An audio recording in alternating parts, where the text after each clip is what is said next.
Hello दोस्तों, क्या हाल चाल है। तो ये वीडियो होने वाला है lesson number 3 for Microsoft certified Azure fundamentals.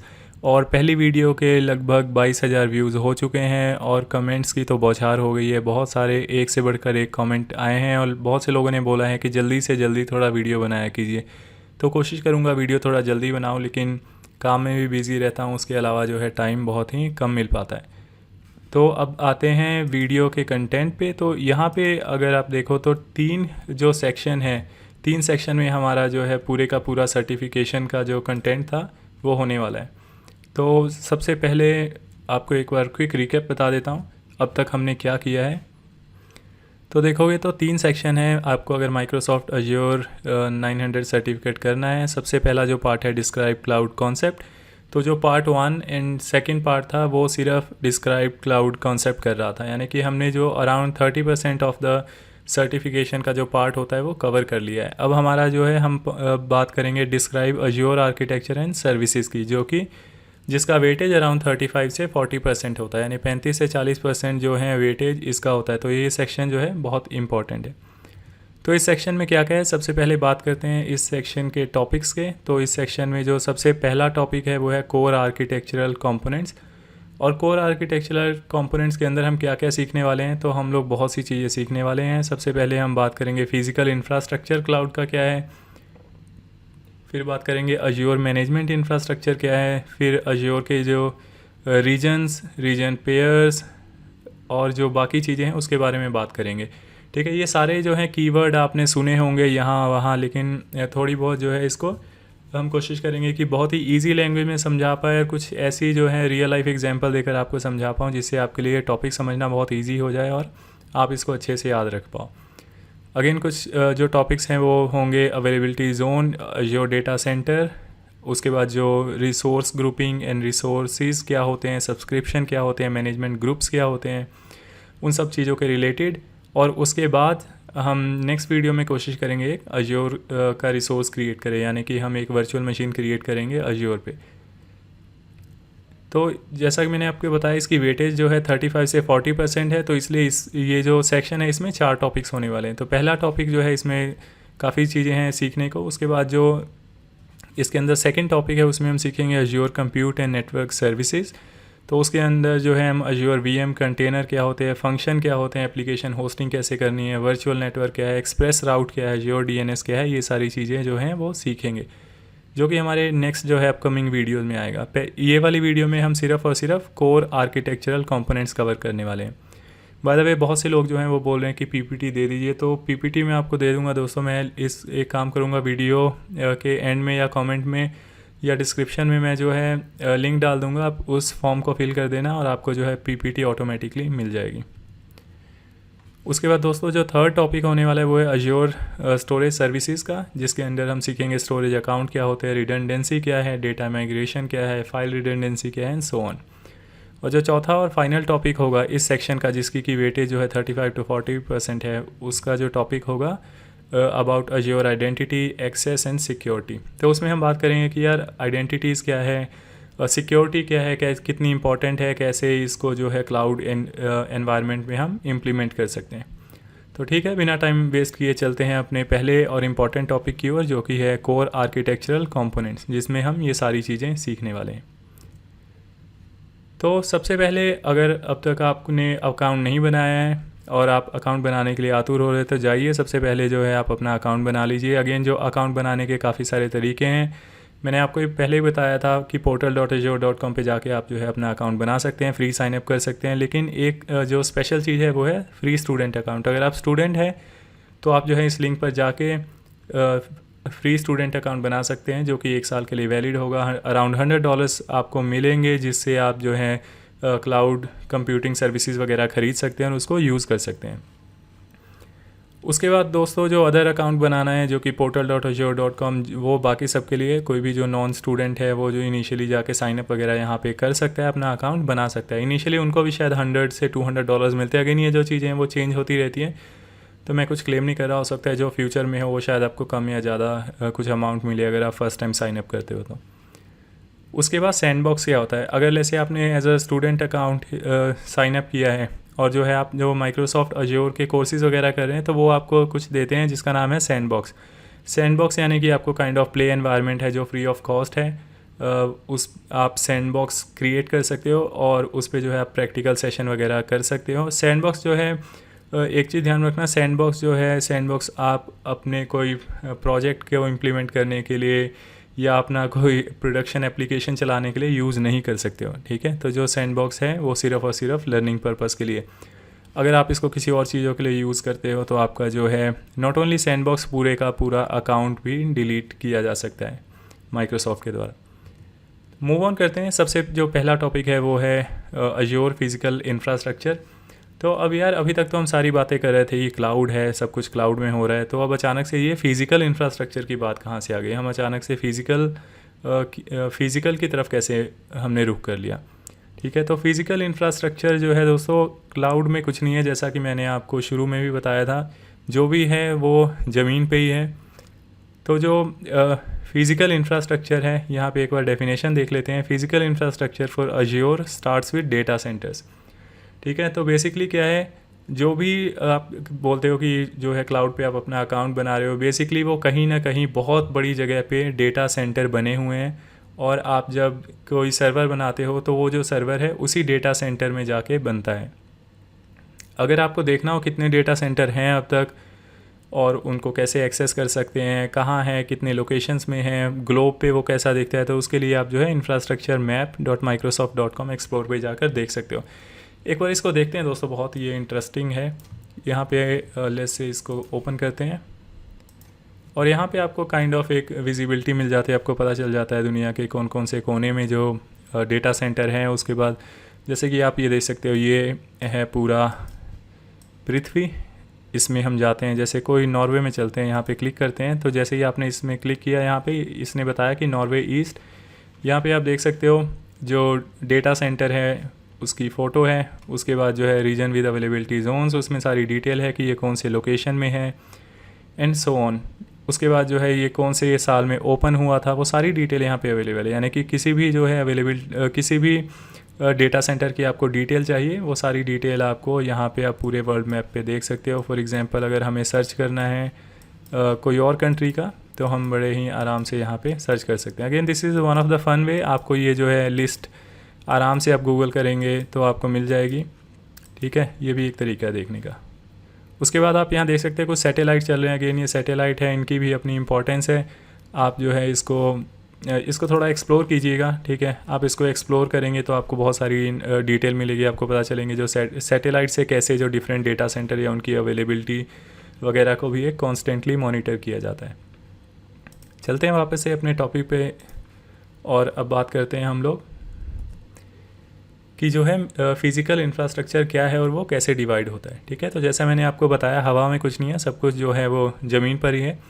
अगर ज़मीन पे है तो प्रॉब्लम भी आ सकती है। ठीक है, फॉर एग्जांपल अगर ऐसे मैंने एक जो है डेटा सेंटर बना लिया, फॉर एग्जांपल बात करते हैं कि मैंने डेटा सेंटर बना लिया दिल्ली में। अब दोस्तों ऐसा नहीं हो सकता क्या कि दिल्ली में जो है भूकंप आ जाए, डेटा सेंटर जो है वो पूरा क्रैश हो जाए? हो सकता है, राइट। तो इसके लिए हमें क्या करना पड़ेगा, बेसिकली हमें जो हमारे डेटा सेंटर है वो मल्टीपल लोकेशन में बनाने पड़ेंगे। यानी कि ऐसा हो सकता है कि एक जो हमारा डेटा सेंटर है वो होना चाहिए दिल्ली में, एक हमारा जो है डेटा सेंटर वो होना चाहिए दूसरे शहर में, मे बी पंजाब में या मे बी उत्तर प्रदेश में, या जो है डिफरेंट लोकेशन में। ठीक है, तो वही सब जो है कॉन्सेप्ट यहाँ पे अप्लाई किए गए हैं और उसको डिफरेंट नाम दिए गए। तो सबसे पहला कॉन्सेप्ट है रीजन। तो रीजन्स क्या होता है बेसिकली, जैसा कि मैंने आपको बताया, जो भी फॉर एग्जांपल हम बोलते हैं कि इंडिया में डेटा सेंटर्स बने हुए हैं, तो वो जो इंडिया है पूरा एक रीजन हो गया। अब इंडिया के अंदर क्या हो सकते हैं, अवेलेबिलिटी ज़ोन हो सकते हैं। अवेलेबिलिटी ज़ोन जैसे कि मैंने आपको एग्जांपल दिया, लेट्स से दिल्ली है, दिल्ली में जो एक दिल्ली को हम एक अवेलेबिलिटी ज़ोन बोलते हैं। अब इस अवेलेबिलिटी ज़ोन के अंदर मल्टीपल डेटा सेंटर बने हुए हैं। ठीक है, यानी कि दिल्ली में ही 3 डिफरेंट डेटा सेंटर बने हुए हैं। अगर आपका एक एरिया, दिल्ली का एक एरिया में कोई प्रॉब्लम आती है तो भी जो आपका डेटा है वो फुली अवेलेबल रहता है बाकी के अवेलेबिलिटी जोन्स में। ठीक है, ये मैं आपको बहुत एक मिनी एग्जांपल दे रहा हूँ, ये जो है लार्ज स्केल पर भी हो सकता है। फॉर एग्जांपल जो रीजन है वो आपका इंडिया में है, लेकिन अवेलेबिलिटी ज़ोन जो फर्स्ट अवेलेबिलिटी ज़ोन है वो नॉर्थ इंडिया में है फॉर एग्जांपल, और जो है उसके अंदर जो अवेलेबिलिटी ज़ोन 1 है वो may be it can be Chandigarh, availability zone 2 can be Haryana and so on, ठीक है। और ऐसे ही क्या हो सकता है, मल्टीपल अवेलेबिलिटी जोन हो सकते हैं, बिकॉज ऐसा जैसा कि हमने बोला ऐसा हो सकता है कि पूरे के पूरे दिल्ली में ही कोई प्रॉब्लम आ रही हो और उसकी वजह से ये जो जितना भी डेटा सेंटर है वो एक्सेसिबल ना हो, तो इसलिए मल्टीपल अवेलेबिलिटी जोन हो सकते हैं। तो इंडिया के अंदर फॉर एग्जांपल एक नॉर्थ इंडिया में अवेलेबिलिटी जोन हो सकता है, एक साउथ इंडिया में अवेलेबिलिटी जोन हो सकता है, ठीक है। और ऐसे ही जो साउथ इंडिया के अगेन डिफरेंट स्टेट्स हैं, सदर्न पार्ट ऑफ इंडिया के जो डिफरेंट स्टेट हैं उसमें डिफरेंट अवेलेबिलिटी जोन होंगे। अब हम बात करते हैं कि यार अगेन जो दोस्तों मैंने आपको एग्जांपल दिया है एग्जैक्टली वैसे ही अवेलेबिलिटी जो जोन है उस लोकेशन में नहीं होंगे। जो अवेलेबिलिटी जोन की सारी डिटेल जो है आपको ऑफिशियल माइक्रोसॉफ्ट जो डॉक्यूमेंट है वहाँ पे आपको मिल जाएगी। और वैसे भी जब हम अपने आगे आने वाले वीडियोस में जब हम कोर्स वगैरह में जाएंगे और हम डिटेल में देखेंगे, हम कुछ क्रिएट करेंगे रिसोर्स ग्रुप वगैरह, तो वहाँ पे हमें ये सारी डिटेल भी आराम से मिल जाएगी। मूव ऑन करते हैं नेक्स्ट टॉपिक पे, बात करते हैं रीजन पेयर्स क्या होते हैं, ठीक है। तो जैसा कि मैंने आपको बताया पिछली स्लाइड में, एक बार फिर से देखते हैं। तो सबसे पहले रीजन्स होते हैं, उसके अंदर अवेलेबिलिटी जोन के अंदर डिफरेंट डेटा सेंटर है। एज्योर 1 में अवेलेबिलिटी जोन 1 में एक डेटा सेंटर है, 2 and 3 में भी डेटा सेंटर्स हैं। अब क्या हुआ, रीजन पेयर्स क्या है, तो बेसिकली हमने रीजनल को भी एक काइंड ऑफ हमने रीजनल की ग्रुपिंग कर दी। फॉर एग्जांपल अब मैं बोलता हूँ कि जो कि for example south east Asia है या एशिया है, तो एशिया जो है अपना बोला जाएगा एक रीजन पेयर। अब एशिया में हो सकता है मैं एक मेरा जो है मेरा इंडिया एक रीजन है, सेकंड रीजन हो सकता है जो कि अदर कंट्रीज़ हो लाइक बांग्लादेश और मे बी नेपाल और एनी अदर कंट्री, राइट। तो वो पूरा अपना कहलाएगा एक रीजन पेयर, ठीक है। अगेन जो रीजन पेयर की डेफिनेशन है या रीजन पेयर किस बेसिस पे है वो सारी डिटेल जो है वहाँ पे माइक्रोसॉफ्ट डॉक्यूमेंटेशन में अवेलेबल है। लेकिन बेसिकली कहने का कॉन्सेप्ट यही है कि जो रीजन है वो कैन बी कंट्री लेवल पे हो सकता है, रीजन पेयर जो है वो पूरा जियोग्राफिकली लोकेशन या जियोग्राफिकल बेसिस पे हो सकता है। अब इसकी ज़रूरत क्यों पड़ती है, बिकॉज जैसा कि हमने देखा ऐसा हो सकता है फॉर एग्जांपल ऐसे आपकी जो एप्लीकेशन थी, फॉर एग्जांपल अभी के अगर हालात में देखें तो जैसे डेटा सेंटर थे वो रशिया में थे, ठीक है।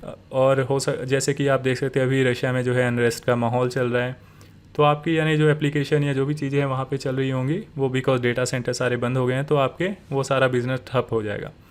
तो इसलिए अगर रीजनल पेयर्स हैं तो फॉर एग्जांपल आपका जो है डेटा सेंटर रशिया में तो था ही, लेकिन कहीं और पे भी आपका जो डेटा अवेलेबल था, तो अगर एक जगह पे कोई प्रॉब्लम होती है तो आपका जो डेटा है या एप्लीकेशन है या बेसिकली आपका जो बिज़नेस है वो चलता रहेगा।